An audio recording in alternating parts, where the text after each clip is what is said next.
तपाईँहरूको जग्गाको लालपिता बाँड्दै सरकार ढलिहाल्यो, नत्र त दिइहाल्थे भन्दै पटक झुटा कुरा गर्दै पनि आयो।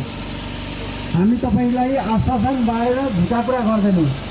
तपाईँहरूले भोगिरहेको समस्या हामीले पनि भोगिरहेको समस्या हो। यो तपाईँको मात्रै समस्या होइन, मेरो मात्रै समस्या होइन, हामी सबैको समस्या हो। यो बाटो किन यस्तो छ?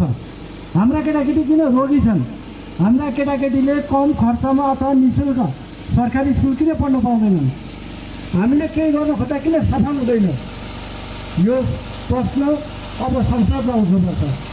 तपाईँहरूले जति धारिला कुरा मनमा सोच्नु भएको छ, जति दुःख भोग्नु भएको छ, ती हरेक कुराको हिसाब खोज्ने गरी संसदमा प्रश्न उठ्नेछ।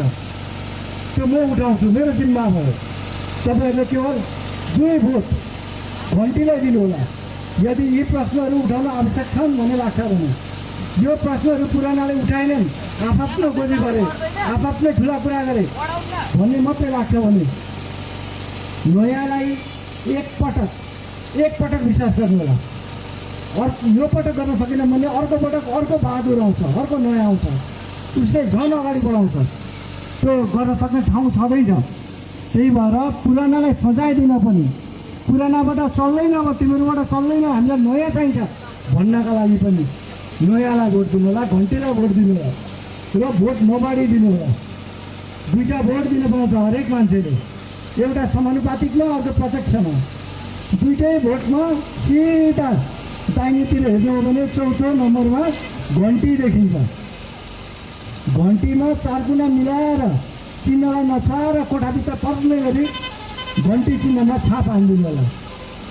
यति परिवर्तन तपाईँले गर्नुभयो भने, त्यो मत परिवर्तन तपाईँले गर्नुभयो भने त्यो सामान्य कुरा हो भन्ने तपाईँले नमान्नु होला। त्यो सामान्य कुरा हुँदै होइन। गलत गर्नेहरू, राम्रो काम नगर्नेहरूलाई सबैभन्दा ठुलो झापड त्यही हो, सबैभन्दा ठुलो गाली त्यही हो। कठालोमा समातेर पछार्ने भन्छन् नि, ठ्याक्कै त्यस्तै हो। तपाईँले चिन्ह परिवर्तन गरेपछि तपाईँको आक्रोश, नयाँप्रतिको तपाईँको माया, तपाईँले गर्न खोजेको परीक्षा सबै त्यही चिन्ह हो, त्यही छाप हो, त्यही भोट हो। त्यो भोट दिनु होला।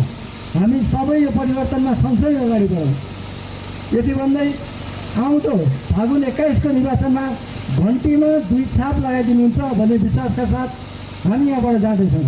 तर हामी आउने काम सकिँदैन, हामी पटक आउनेछौँ।